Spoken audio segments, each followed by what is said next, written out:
ہانیہ کا بخار اتر گیا تھا، پر وہ نہ یونیورسٹی گئی اور نہ ہی اس نے بہزاد کو بلایا تھا کہیں جانے کے لیے۔ اگر اس نے بہت ضروری کہیں جانا ہوتا تو عبداللہ یا کسی دوسرے گارڈ کے ساتھ چلی جاتی تھی۔ بیٹا، یہ میری زندگی پر رسک لے رہی ہو تم۔ میں مر جاؤں گا ہانی، اگر تمہیں کچھ ہوا تو تم کیوں نہیں بہزاد کو بلوانے دیتی؟ حارث صاحب نے اسے بہت کہا تھا۔ وہ سنجیدگی سے جواب دیتی، ڈیڈ مجھے اس کی شکل پسند نہیں۔ اس کے جواب پر حارث صاحب اس کا چہرہ دیکھتے رہ جاتے۔ وہ اپنی بیٹی کی طبیعت سے واقف تھے۔ جو چیز اسے ناپسند ہوتی تھی اس سے وہ 100 کلومیٹر دور بھاگتی تھی، جیسے وہ کوئی اچھوت ہو۔ ہانی نے اب سوچ لیا تھا کہ انکل کی پارٹی جو کہ آج رات تھی، وہاں سے آنے کے بعد وہ اپنے باپ سے کہہ کر بہزاد کو جاب سے فارغ کروا دے گی اور اسے اطلاع عبداللہ دے کر آئے گا۔ اب تم سڑک کے دھکے کھاتے پھرو وائلڈ مین، پھر چاہے تانیہ کا باڈی گارڈ بنے یا مانیہ کا، مجھے کوئی فرق نہیں پڑنا۔ وہ منہ بنا کر اپنے میک اپ کو فائنل ٹچ دینے لگی۔ اس کی آنکھیں ابھی تک سرخ تھی اور ناک پر غصہ دھرا تھا۔ بلیک میکسی پر سراہی دار گردن میں بلیک سٹون کا نازک سا نیکلس پہنے، کانوں میں بلیک سٹون کے سٹڈ اور لبوں پر ڈیپ ریڈ لپسٹک لگائے وہ کوئی قیامت لگ رہی تھی۔ پر پچھلی بار کی طرح اس بار وہ اس کی خامی بتانے والا نہیں تھا کہ وہ حسین لگ رہی یا بری۔ اس کی میکسی کا گلا گہرا نہیں تھا اور نہ ہی وہ سلیو لیس تھی اس بار۔ ہنی بیٹا، اگر تیار ہو تو آ جاؤ نا۔ حارث صاحب نے دروازہ نوک کر کے کہا تو وہ بولی، یس ڈیڈ، بس میں ابھی آئی۔ وہ یہ کہہ کر جلدی سے پاؤں میں بلیک نفیس سی پینسل ہیل پہنے لگی اور کلچ اٹھا کر ایک آخری نظر مطمئن اپنے سراپے پر ڈال کر باہر نکلی۔ واو بیوٹیفل ڈاٹر۔ حارث صاحب نے اس کے ماتھے پر بوسہ دیا تو وہ مسکرا دی۔ وہ ان کے ہاتھ میں اپنا ہاتھ دے کر سیڑھیاں اترنے لگی۔ وہ دونوں چلتے ہوئے گاڑی میں آ بیٹھے۔ ان کی گاڑی کے پیچھے گارڈز کی گاڑی تھی اور آگے پولیس کی۔ تم نے تو گیسٹ کو پیچھے چھوڑ دیا۔ گرے سوٹ بوٹ میں فواز صاحب نے حارث صاحب کو گلے لگاتے ہوئے کہا تو وہ مسکرا دیے۔ Wow honey darling, you are looking gorgeous بیٹا۔ فواز صاحب نے ہنی کو ماتھے پر پیار کرتے ہوئے کہا تو وہ مسکرا دی۔ تھینکس انکل، آپ بھی بہت ہینڈسم لگ رہے ہیں۔ وہ شرارت سے بولی تو ان کا کہکہا گونج اٹھا۔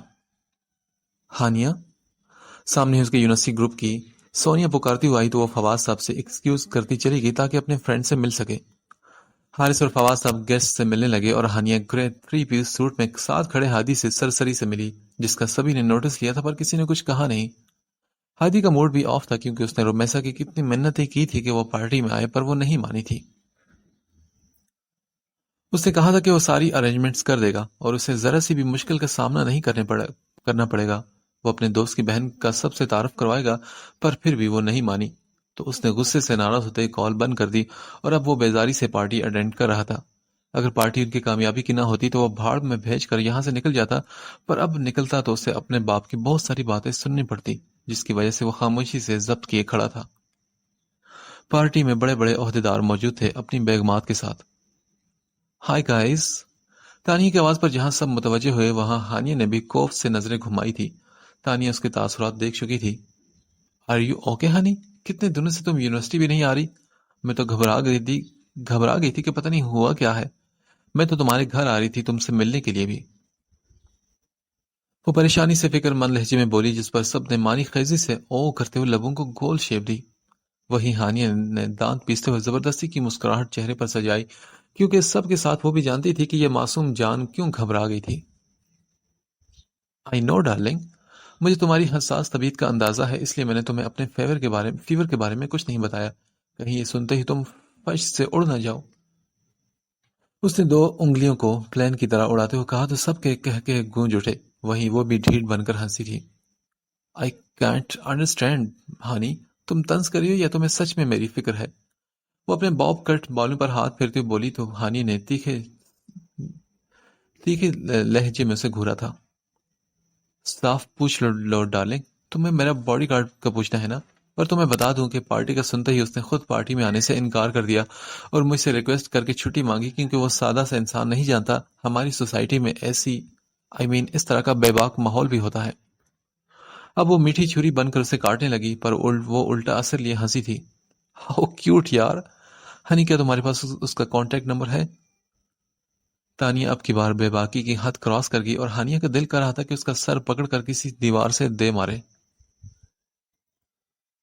چھوڑو یار تانیہ، وہ تم سے پہلے ہی ڈرا ہوا ہے، کیوں تم مزید اسے ڈرا رہی ہو؟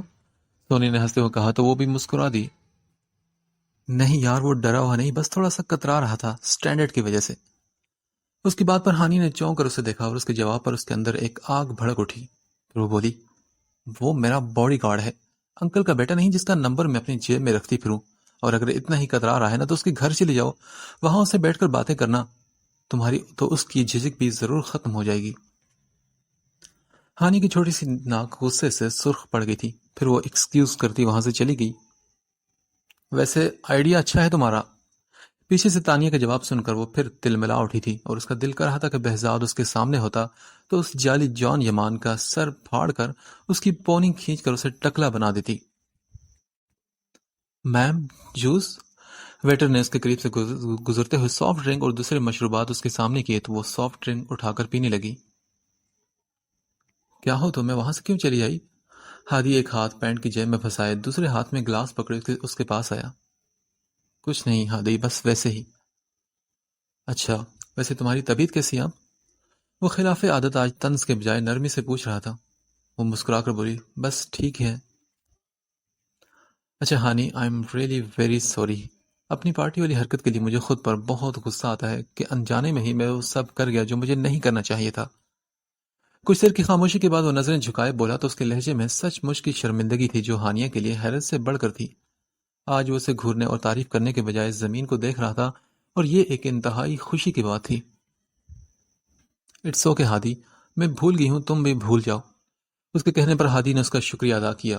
وہ اس سے اخلاق سے یہاں وہاں کی باتیں کرتا ہانیہ کو بہت اچھا لگ رہا تھا۔ کچھ دیر پہلے کی دماغ میں رچی تلخی بھی ختم ہو چکی تھی اور اب اس کی جگہ سکون نے لے لی تھی۔ ہنی، کیا تم بہزاد کو پسند کرتی ہو؟ اچانک ہی باتوں کے درمیان ہادی کے اس جملے سے اس کا دل دھڑک اٹھا جیسے اس کی چوری پکڑی گئی ہو۔ وہ سرخ ہوتی نظریں پھیر گئی۔ ہادی، یہ کیا بےہودہ سوال ہے؟ کون بہزاد؟ یہ سوال کرتے ہوئے درد تو اسے ہوا پر وہ اس کی فطرت سے واقف تھی، اگر وہ جان جاتا تو ضرور شور مچاتا۔ اوہ سوری، میں دراصل بیری کہنا چاہتا تھا اور منہ سے بہزاد نکل گیا۔ تم شاید اپنے باڈی گارڈ کو بیری سمجھ بیٹھی تھی، وہ تو تمہاری جوتی اٹھانے کے لائق نہیں، محبت تو بہت دور کی بات ہے۔ وہ طنزیہ سے بولا، تم مرد ہر جگہ کیوں حیثیت کو دیکھ کر محبت کرتے ہو؟ ہادی کی بات ختم ہوتے ہی وہ غصے سے بولی تھی، اور جب اس نے ہادی کے لبوں پر معنی خیز مسکراہٹ دیکھی تو اسے اپنی بے ساختگی کا احساس ہوا۔ اس لیے ہنی کہ ہمیں ڈر ہوتا ہے کہ آگے چل کر محبت اوقات میں نہ بدل جائے، اس لیے پہلے ہی حیثیت دیکھ لیں، پھر محبت کی منزلیں طے کریں تو آسانی ہوتی ہے ہم سفر کے ساتھ قدم اٹھانے میں۔ وہ مسکرا کر اس کے نین کٹور میں جھانکتا دلکشی سے بولا تو وہ نظریں چرا گئی۔ اب میری بات کا غلط مطلب مت لینا یار، مجھے صرف اپنی بیری سے محبت ہے، اس کے علاوہ کسی اور سے نہیں ہو سکتی، اور اگر ہوگی تو اسی کے دل سے ہوگی۔ وہ ڈوبتے دل سے جواب دے کر مڑ گئی اور ہادی اس کے لہجے کی پختگی پر الجھ گیا تھا۔ اس نے سوچا تھا کہ اس کے باپ کو تو اب بہرام ملک کا ٹینڈر مل چکا ہے، کچھ عرصے بعد تو وہ بھی ہانیہ کی پراپرٹی کے برابر آ جائیں گی، تو پھر اس کی کیا ضرورت پڑے گی؟ وہ آسانی سے اس کی محبت کا بہانہ پیش کر کے رومی سے شادی کر لے گا، پر وہ اس کے پلان کو کامیاب کیے بنا اسے الجھا کر چلی گئی تھی۔ نکاح میں انجان شخص کے ہے، جیلسی اپنے باڈی گارڈ سے ہوتی ہے، محبت اپنے مرے ہوئے بچپن کے شوہر سے کرتی ہے۔ واو واٹ اے گرل! ہادی نے اس کے سوچتے ہوئے اس کی پشت کو دیکھا جو اب حارث صاحب کے ساتھ کھڑی تھی۔ میں تم سے شادی کروں گا؟ نو نیور! میں ہی پاگل تھا جو اس کے پیچھے خوار ہو رہا تھا، جو پہلے ہی 3 حصوں میں بٹی ہوئی ہے۔ اس نے غصے سے سوچتے ہوئے سر جھٹکا اور کندھے پر ہاتھ رکھے حسین کی جانب مڑا۔ مایوسی سے کھڑے فواد چوہان کے لیے وہ گھڑی آ گئی تھی جس کی اسے ذرا بھر بھی امید نہیں تھی۔ جب انٹرنس سے بلیک ڈنر سوٹ میں ملبوس، چہرے پر سرد تاثرات سجائے، اپنی شاندار شخصیت، ورزشی جسامت، سحر انگیز گہری نیلی آنکھوں والا بہرام ملک اندر داخل ہوا۔ اس کے پیچھے اس کا خاص آدمی کریم بھی تھا۔ فواد؟ حارث صاحب نے بہرام سے ملتے لوگوں کی طرف دیکھتے ہوئے فواد کو متوجہ کیا جن کے چہرے پر مایوسی سے شام کے 6 بج رہے تھے۔ حارث کے پکارنے پر انہوں نے ان کی نظروں کے تعاقب میں دیکھا تو انہیں اپنی آنکھوں پر یقین نہ ہوا۔ پھر انہوں نے چہرے پر مسکراہٹ سجائی۔ بہرام ملک، آپ یہاں؟ کافی لوگوں کی رشک بھری نظریں اس کی طرف اٹھی اور وہ خوش سے پاگل ہوتے ہوئے آگے بڑھے۔ ان کی پارٹی کی شان اور رونق اس کے آنے سے کئی گنا بڑھ چکی تھی اور یہ پارٹی اس کی طرف سے ملی کامیابی کی خوشی میں تھی۔ کانگریچولیشنز! بہرام ملک نے مسکراتے ہوئے فواد صاحب سے ہاتھ ملائے تو وہ گلے لگنے والے تھے، پر بہرام ملک اتنا پاگل نہیں تھا کہ دشمن کو گلے لگائے۔ فواد تو انجان تھا، پر وہ تو نہیں انجان تھا۔ آئیے نا پلیز، اندر آئیے، میں آپ کا ہی ویٹ کر رہا تھا۔ فواد صاحب تو جیسے اس کے سامنے بچھے جا رہے تھے۔ بہرام ملک مسکراتا ہوا اندر داخل ہوا۔ وہاں موجود تمام بزنس مین وومن آگے بڑھ کر اس سے مل رہے تھے۔ ان سے ملیے، یہ ہے میرا دوست ہوم منسٹر حارث خان۔ فواد نے اس کو تعارف حارث صاحب سے کروایا، جس پر بہرام ملک نے مسکراتے ہوئے ہاتھ ملایا۔ ہاں، انہیں کون نہیں جانتا، اس نے اپنے مغرور لہجے میں کہا تو حارث صاحب بھی مسکرا دیے۔ ان سے ملے، یہ ہے میری بیٹی ہانیہ خان۔ اپنی فرینڈ سے باتیں کرتی مسکراتی ہوئی ہانیہ نے اپنے تعارف کروائے جانے پر ذرا سی نظریں اٹھائی اور سامنے کھڑی شخصیت کو دیکھ کر اس کی سانسیں رک سی گئی تھی۔ نہیں، اس کی شخصیت نہیں بلکہ اس کی چمکتی گہری نیلی آنکھوں نے اس کی سانسیں کھینچ لی تھی۔ اس کی دھڑکنیں خوف سے سست پڑ گئیں اور وہ بغیر پلکیں جھپکائے اسے دیکھنے لگی۔ کیا واقعی یہ وہی ہے یا پھر اس کا وہم؟ Nice to meet you Hania Khan. اپنی سحر انگیز آنکھیں اس کی پھیلی رنگت پر ڈالتے اس کی پھیکی رنگت پر ڈالتے اس نے اپنا ہاتھ آگے بڑھایا، پر وہ ہوش میں ہوتی تو جواب دیتی نا۔ ہنی؟ حارث صاحب کو اپنی بیٹی کا یوں ٹکر ٹکر سے گھورنا ذرا بھی نہ بھایا تھا، تبھی اسے پکارتے ہوئے ٹوک گئے۔ اب بہرام کا رخ دوسری طرف تھا، جہاں پیرس کی ٹاپ ماڈل جولیا نے اس کا ہاتھ تھام لیا تھا اور وہ اس سے باتیں کر رہی تھی۔ ڈیڈ، یہ کون ہے؟ اپنا رکا ہوا سانس بحال کرتے ہوئے حارث صاحب کی جانب مڑ کر پوچھنے لگی۔ کیا ہے ہانیہ؟ وہ تم سے ہاتھ ملا رہا تھا، ہاتھ تو ملا رہی تھی کم از کم۔ آج مجھے تمہاری اس حرکت نے بہت شرمندہ کیا ہے۔ جانتی ہو، وہ world famous business tycoon Behram Malik ہے، جس کا نام دنیا کے امیر ترین لوگوں کی لسٹ میں شامل ہے، جس سے ہمارے جیسے چھوٹے موٹے لوگوں کو پارٹی میں آ کر میڈیا میں دھوم مچا دی ہے۔ تمہارے انکل کو کامیابی کا چانس دے کر انہیں شہرت کی کامیابی کی بلندیوں تک پہنچانے والا بھی وہی ہے، اور اس ہستی کو تم اس طرح اگنور کر کے آئی ہو۔ اٹس ٹو مچ ڈارلنگ، جاؤ ابھی اس کے پاس اور ایکسکیوز کر کے ہاتھ ملاؤ۔ حارث صاحب اس سے دبے لہجے میں ناراض ہوتے شکوہ کر رہے تھے، اور ہانیہ ان کی پشت پر کھڑے سامنے بہرام ملک، جس کا رخ ان کی طرف تھا، وہ کسی ماڈل اور دوسرے لوگوں سے سنجیدگی کے ساتھ سپاٹ لہجے میں باتیں کر رہا تھا، بلکہ ایسا لگ رہا تھا جیسے وہ باتوں کے درمیان اسے ہی دیکھ رہا ہو۔ اس کے انکل اور ہادی اس کے پاس ہی کھڑے مسکرا کر کسی عجوبے کی طرح اسے دیکھ رہے تھے۔ ہانیہ کو لگا کہ اس کی نظریں اس کے آر پار ہو رہی ہیں۔ اس کی گہری نیلی آنکھوں میں اپنے نظر انداز کیے جانے پر غصے کی سرخی تھی۔ اس کی تیز نظروں کی تپش، اس کے پرفیوم کی خوشبو سے وہ اسے پہچان گئی تھی کہ یہ وہی شخص تھا، پر وہ اتنا امیر ہو کے اس کے ساتھ اس قدر گھٹیا حرکت کیوں کرے گا؟ اس کا اور ہادی کا نکاح کیوں رکوائے گا وہ؟ اور اس سے گن پوائنٹ پر نکاح نامے پر سائن کیوں کروائے گا؟ ان سب سوالوں کا جواب اس کے پاس نہیں تھا، مگر وہ کسی بھی حال میں یہ تمام جوابات لینا چاہتی تھی۔ سوری ڈیڈ، میں ابھی بات کرتی ہوں، مسکرا کر کہتی اعتماد سے اوپری دانت نیچے والے دانتوں پر جما کر وہ بہرام کی جانب قدم بڑھانے لگی۔ اس کے پیچھے ہی حارث صاحب بھی مسکراتے ہوئے آئے کہ کہیں وہ کوئی بدتمیزی نہ کر دے۔ اس کی تیز طبیعت سے وہ واقف جو تھے۔ ایکسکیوز می مسٹر بہرام ملک، کہ میں آپ کے 2 منٹ لے سکتی ہوں؟ کچھ بات کرنی ہے۔ اس کے نرم لہجے میں بات کرنے پر جہاں سب کی نظریں اٹھی تھی، وہاں بہرام کی آنکھیں بھی مسکرائی تھی۔ وہ تو آیا ہی اس کے لیے تھا، پھر بات کیوں نہ کرتا؟ اوکے، مگر آپ اپنا تعارف کروانا پسند کریں گی؟ اس نے کریم کو دیکھا، جس نے لا علمی کا اظہار کیا۔ کمینے، گھر میں گھس کر نکاح کرتے وقت میرا تعارف تمہیں یاد تھا، اور اب دنیا کے سامنے بھولے بن رہے ہو؟ ہانیہ جل بھن کر دل میں اسے مخاطب ہوئی، مگر یہ اس کی غلط فہمی بھی ہو سکتی تھی، اس لیے بنا کسی ثبوت کے وہ اسے کچھ نہیں کہہ سکتی تھی، اور نہ ہی اس کی سیدھے انسلٹ کر کے اپنے باپ اور انکل کو بتا سکتی تھی کہ دیکھو اس کمینے کو، جس نے مجھے پاگل بنا دیا تھا۔ کوئی مجھ پر یقین نہیں کر رہا تھا اور سبھی مجھے پاگل سمجھ رہے تھے۔ کیا یہ ایسے ہی سب کو متوجہ کرتی ہے؟ تبھی تو اس کا باڈی گارڈ ہماری طرف دیکھتا بھی نہیں۔ سونیا اور تانی کی آواز ایک ساتھ اس کے کانوں میں پڑی تھی۔ وہ تم جیسوں کو پوچھے گا بھی نہیں، اور اگر اس نے پوچھا تو ابھی تو اسے تھپڑ مارا تھا، اس کے بعد سر قلم کروا دیتی اس کا، نہ رہے گا بانس اور نہ بچے گی بانسری، قصہ ہی ختم۔ ہانیہ دل میں سوچتے ان دونوں سے بولی تھی، ویل، میں ہانیہ خان، حارث خان کی بیٹی ہوں۔ اس نے مسکراتے ہوئے بغیر ہاتھ ملائے اپنا تعارف کروایا، جس پر ہادی نے نظریں گھمائی تھی۔ سب کی نظریں ہانیہ پر تھی، اور وہ اس کے اچانک گفتگو کے بیچ میں گھسنے پر بیزاری سے اسے دیکھ رہے تھے۔ ہاں، اپنا تعارف مت کروائیے گا، کہ سب جانتے ہیں آپ کو، تو ظاہر ہے میں بھی آپ کو جانتی ہی ہوں گی۔ بہرام ملک کو منہ کھولتے کچھ بولنے کے لیے پر تولتے دیکھ کر وہ جلدی سے بولی تو بہرام ملک نے اسے دیکھا۔ جن کے نام کے آگے ورلڈ فیمس لگے انہیں تعارف کی ضرورت نہیں ہوتی۔ مس ثانیہ خان، اتنی تو پڑھی لکھی آپ ہوں گی۔ اس کے ٹھنڈے ٹھار لہجے پر وہ اپنے لب بیچ گئی۔ میں یہ کہنے والا تھا کہ میں بس 20 منٹ کے لیے فواز صاحب کی ریکویسٹ پر یہاں آیا ہوں، اور اب شاید میرا ٹائم ختم ہو چکا ہے۔ میری رابرٹس بزنس ٹائکون کے ساتھ میٹنگ ہے۔ اس کے جواب پر سب مایوس ہوئے اور فواز صاحب ہانیہ کو سامنے سے ہٹا کر آگے بڑھے۔ وہ خوں خوار نظروں اور سرخ چہرے کے ساتھ بہرام کو گھور رہی تھی۔ ان کی میٹھی گفتگو نیوز اور ہیڈ لائنز کی زینت بن رہی تھی۔ سر، آپ کو بہت بہت شکریہ، آپ آئے اور میری پارٹی کو رونق بخشی۔ بہرام ملک، کبھی اپنے فادر صاحب سے بھی ملنے کا موقع دیجیے نا ہمیں۔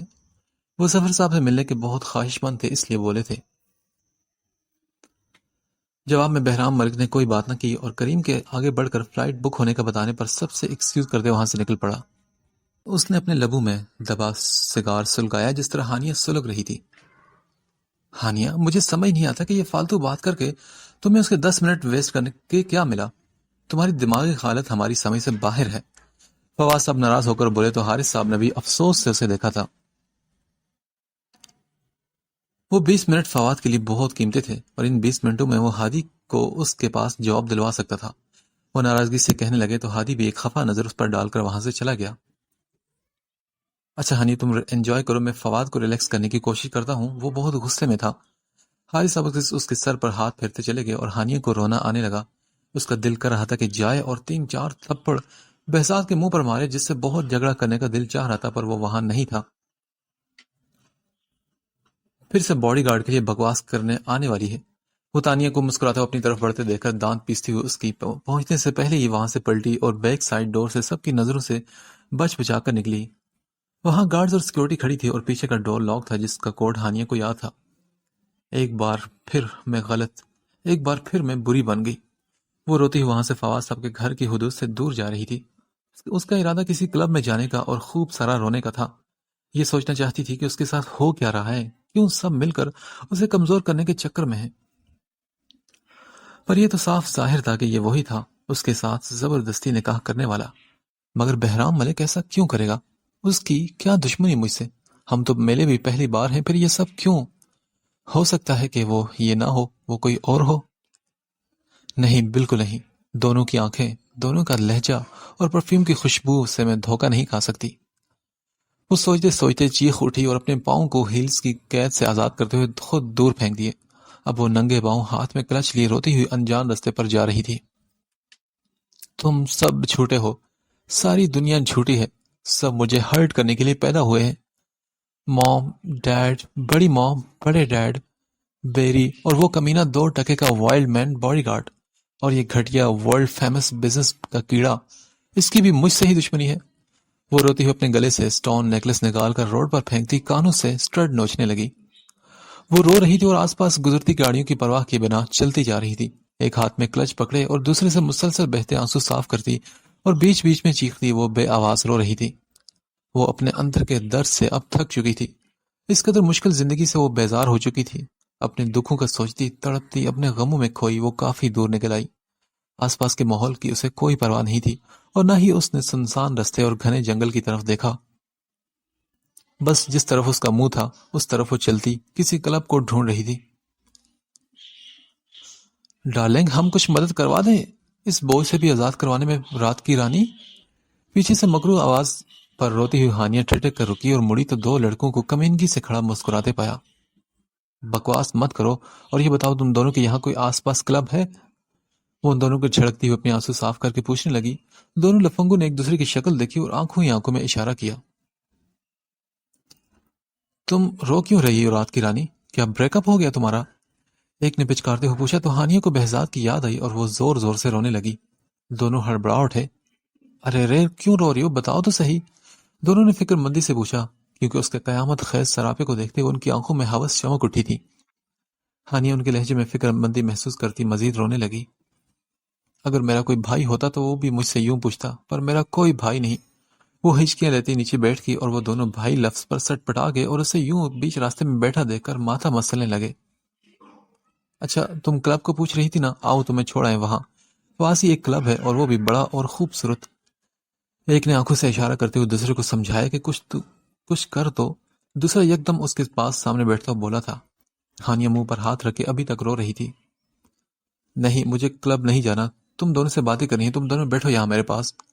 اس نے میکسی کی آستینوں سے منہ صاف کرتے ہوئے دوسرے کو بھی بیٹھنے کا کہا۔ مگر یہاں کیسے بیٹھ سکتے ہیں رانی؟ آؤ نہ سائڈ پر بیٹھ کر باتیں کرتے ہیں۔ یہاں سے اگر کوئی گاڑی ہمیں کچل کر چلی گئی تو ہماری تو ابھی شادی بھی نہیں ہوئی۔ پہلا جو کھڑا ہوا تھا وہ اسے سمجھانے لگا، کیونکہ ان دونوں کا ارادہ اسے ساتھ لے جانے کا تھا۔ وہ کب سے چھپ کر اس کا پیچھا کر رہے تھے جو اپنے آپ میں گم چلتی جا رہی تھی۔ نہیں مرتے تم، بیٹھو یہاں، ورنہ ابھی باڈی گارڈ سے کہہ کر تمہاری ہڈیاں توڑوا دوں گی۔ وہ اس کے انکار پر غصے سے چیخی تو ناچار دونوں کو 2 منٹ بیٹھ کر اسے اپنا یقین دلانا پڑا کہ وہ دونوں اچھے انسان ہیں اور وہ ان پر بھروسہ کر سکتی تھی۔ اب تم پوچھو گے نہیں کہ میں کیوں رو رہی تھی؟ کلائی سے ٹشو نکال کر اسے ناک صاف کرتے ہوئے دونوں سے کہا تو وہ سر ہلانے لگے۔ ہاں بتاؤ نا رانی، کیوں رو رہی تھی تم؟ مت پوچھو کہ کیوں رو رہی ہوں میں۔ وہ ہاتھوں میں چہرہ چھپا کر رونے لگی تو ان دونوں کو جھٹکا لگا۔ یار ابھی تو اس نے ہی تو کہا تھا کہ پوچھو، اور اب پوچھنے پر مت پوچھو۔ یار ہم یہ کیا کر رہے ہیں، چلو اٹھا کر لے چلتے ہیں، ایک نے دوسرے کے کان میں کہا تو اس نے ہانیہ کو دیکھا۔ یار رک جا، صبر کر، پہلے ہی رو رو کر مر رہی ہے، تھوڑا سنبھلنے دو، پھر کرتے ہیں کچھ، ورنہ ایسے دل نہ پھٹ جائے لڑکی کا۔ کوئی عام شخصیت نہیں لگ رہی، یہ مروا بھی سکتی ہے، سنا نہیں کیا کہا تھا اس نے باڈی گارڈ کے بارے میں؟ دوسرے لڑکے کے سمجھانے پر پہلے والا سر ہلانے لگا۔ پتا ہے تم دونوں کو وہ میرے ساتھ بہت برا کر رہے ہیں۔ ہیں؟ کون برا کر رہے ہیں؟ نہیں تم دونوں نہیں، میں اور دونوں کا بات کر رہی ہوں۔ اور اگر استانیہ نے باڈی گارڈ سے بات کی نا تو میں اس کا سر کٹوا دوں گی، وہ مجھے جانتا نہیں، مجھے ٹھیک کہا نا میں نے؟ اس نے دونوں کی رائے لی تو وہ گھبراتے ہوئے زور و شور سے ہاں کرنے لگے۔ یار یہ کہیں کوئی سیریل کلر تو نہیں، ہمیں پھنسا رہی ہوگی اپنی جال میں؟ ایک نے دوسرے کے کان میں اس کی دھمکی سن کر کہا تو دوسرا بھی خوف زدہ ہو گیا۔ ابے نہیں یار، یہ تو معصوم سی لگتی ہے، یہ نہیں ہو سکتی ایسی۔ وہ اپنے دل کے ساتھ اسے بھی تسلی دینے لگا تو دوسرا چپ ہو گیا۔ تم دونوں کیا خسر پسر کر رہے ہو؟ زور سے بولو، کیا تم مردوں کی بیماری ہے خسر پسر کرنے کی؟ اگر آئندہ میرے سامنے خسر پسر کی نہ تو زبان کاٹ دوں گی تمہاری، آئی سمجھ؟ وہ ان دونوں کو اپنے دکھ سنانے بیٹھی تھی پر وہ دونوں اپنی ہی باتوں میں لگے تھے۔ وہ یہ دیکھ کر چلا اٹھی اور وہ اس کے چلانے پر گھبرا گئے۔ اچھا تم دونوں کیا ورلڈ فیمس بہرام ملک کو جانتے ہو؟ اس نے کچھ سوچتے ہوئے سوال کیا تو دونوں نے نہ سمجھی سے ایک دوسرے کو دیکھا اور پھر انکار میں سر ہلایا۔ دیکھا، مجھے پتا تھا تم نہیں جانتے، چلو اس گھٹیا بزنس کے کیڑے کے پاس تاکہ میں اسے بتاؤں کہ یہ دونوں تمہیں نہیں جانتے۔ وہ اٹھ کھڑی ہوئی اور وہ دونوں بھی اس کے ساتھ کھڑے ہو گئے۔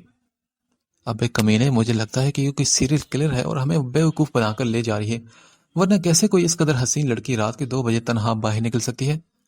تم مان یا نہ مان، یہ کوئی بھوتنی یا کوئی قاتل چڑیل لگ رہی ہے مجھے۔ ایک اپنے ساتھی کے کان میں پھر سے خسر پسر کرنے لگا تو ہانی نے اسے غصے سے دیکھا۔ میری بہن تو ایسا کر یہیں رک، میں کچھ مزید لوگوں کو لے کر آتا ہوں، وہ بھی نہیں جانتے بہرام ملک کو۔ وہ دونوں اپنے منصوبے کو بھاڑ میں بہتے ہوئے اپنی جان بچا کر یہاں سے بھاگنے کا سوچنے لگے۔ اے رک جا، ورنہ ابھی گولی چلا دوں گی تم پر۔ انہیں بھاگتے دیکھ کر ہانیہ پیچھے سے گلا پھاڑ کر چیخی تھی۔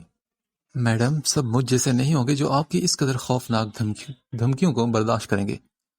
بہزاد نے پیچھے سے جھک کر مسکراتے لہجے میں اس کے کان میں سرگوشی کی اور اس اچانک سرگوشی پر اس ویرانے میں ہانیہ کی چیخ بلند ہوئی۔ بھوت بھوت! وہ ہاتھ پیر مارتی آنکھیں میچ کر چیختی رہی اور اس کی حالت کو دیکھ کر بہزاد ہنسنے لگا۔ میڈم یہ میں ہوں، آپ کا وائلڈ مین۔ اس نے مسکراہٹ ضبط کرتے ہوئے اسے شانوں سے پکڑ کر روکا تو وہ اس آواز کو پہچانتی آہستہ آہستہ آنکھیں کھولتی چپ ہوگی۔ اندھیرے میں سامنے کھڑے بہزاد کو دیکھ کر اس کا دل دھڑک اٹھا۔ بہزاد نے مسکرا کر اس کی سرخ سوجی ہوئی آنکھوں میں دیکھا۔ تبھی اگلے ہی لمحے ایک زوردار آواز خاموش فضا میں گونجی تھی، چٹاخ! بہزاد نے حیرت سے اپنے گال پر ہاتھ رکھا۔ یو وائلڈ مین، کمینے، لوفر! 2 ٹکے کے باڈی گارڈ کہاں تھے اتنے دن تم؟ وہ چیخ چیخ کر روتی اس کے سینے پر دونوں ہاتھوں کے مکے برسانے لگی۔ میڈم بس بھی کر دیں، میں بھی انسان ہوں یار۔ اس کی کلائیاں پکڑ کر کراہ اٹھا۔ وہ رکی اور اسے دیکھنے لگی۔ میں تمہیں ابھی کے ابھی فارغ کرتی ہوں جاب سے، مجھے نہیں چاہیے ایسا گھٹیا باڈی گارڈ۔ وہ اس کے کالر کو پکڑتی جھٹکا دیتی چیخی اور بہزاد مسکرا دیا۔ اس کی مسکراہٹ پر ہانیہ خاموش ہوتی اس کی آنکھوں میں دیکھنے لگی۔ تم میرے بیری ہو نا؟ وہ پھوٹ پھوٹ کر رو پڑی اور اس کا چہرہ ہاتھوں کے پیالے میں بھر کر پوچھنے لگی۔ بہزاد کی آنکھیں بھر آئی پر وہ کمال مہارت سے چھپا گیا کیونکہ وہ کمزور نہیں پڑنا چاہتا تھا اپنی میڈم کی تکلیف پر۔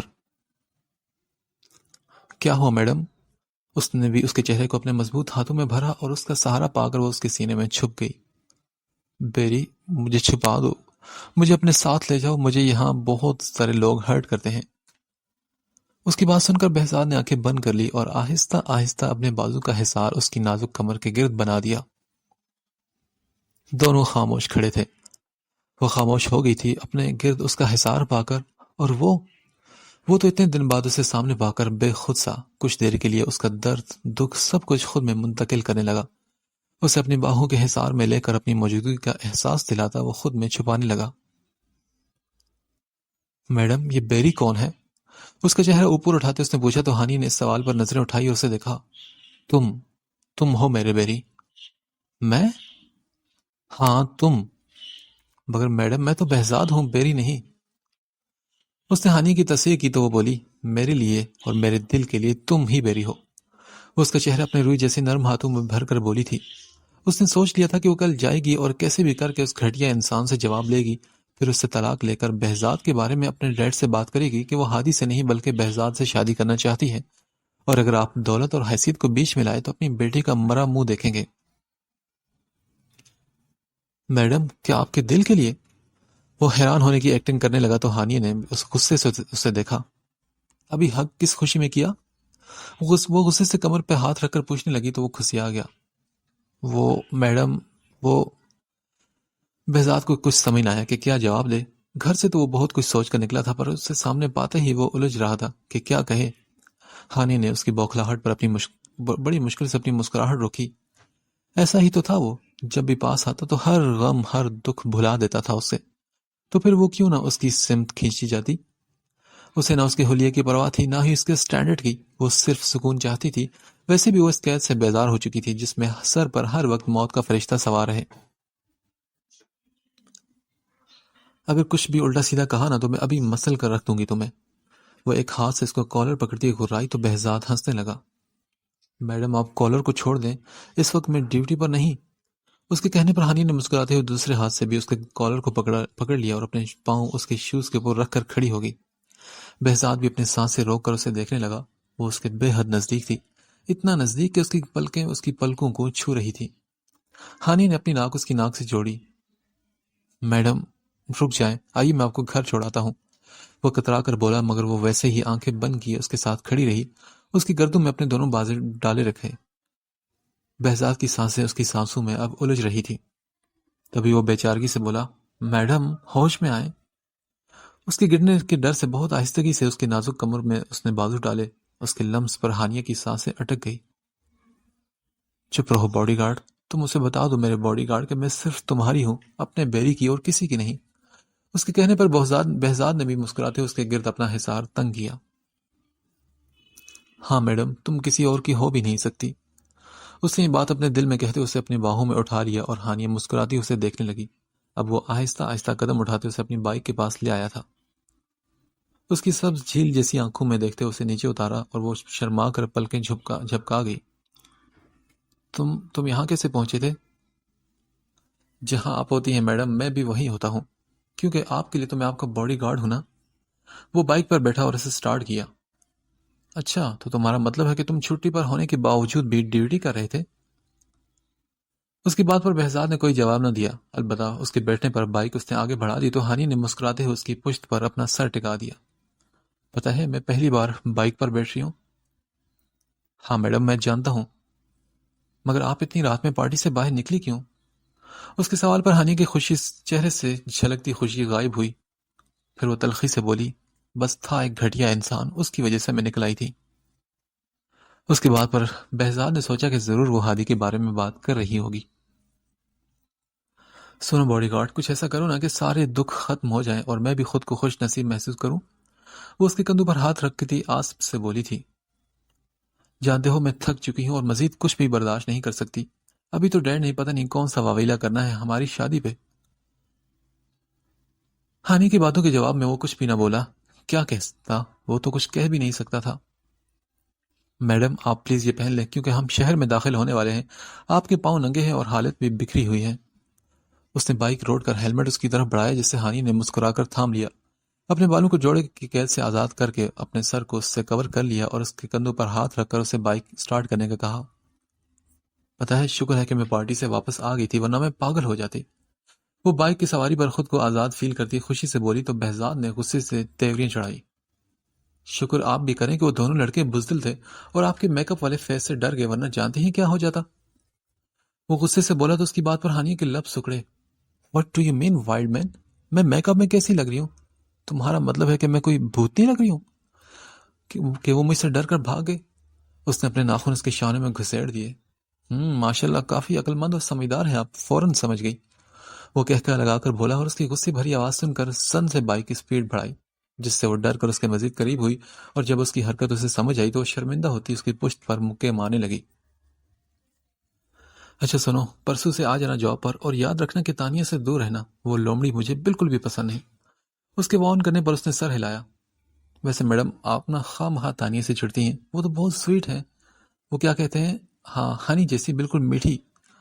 ہانیہ جو اس کے سر ہلانے سے مطمئن ہو کر آس پاس سے آتی جاتی گاڑیوں کو دیکھ رہی تھی اور اس طرح کھل کر تازہ ہوا میں سانس لے رہی تھی، بہزاد کی بات سنتے وہ اور سمجھتے ہوئے ٹھٹک کر اس کے سر کو دیکھنے لگی۔